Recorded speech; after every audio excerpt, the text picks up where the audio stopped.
We're going to learn very quick how the colors of the rainbow has to do with the promises of God. First of all, that God loves me.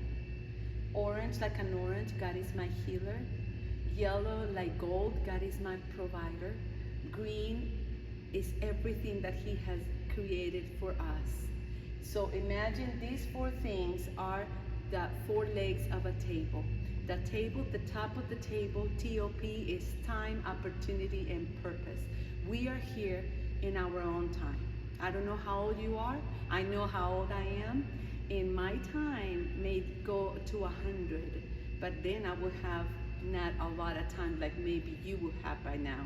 So this table that the Lord has given us, the place we live, the job that we have, the body that we have, and the love that we give are very important. If any of these four legs are broken, then we would not be able to serve the most important thing in life, that is water.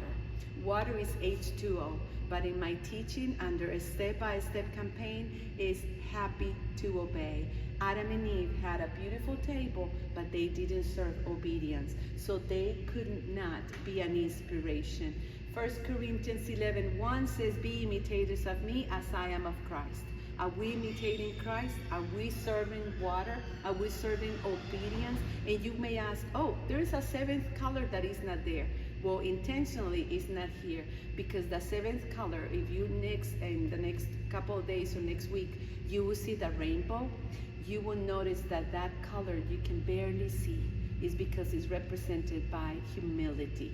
You start everything that you do in love, in serving others, is the way that we humble ourselves, and that's the way that we obey God. So let's practice one more time all these that I just told you. God is love. God is my healer. God is my provider. God is my creator. He gives me water so I can serve others with a humble heart.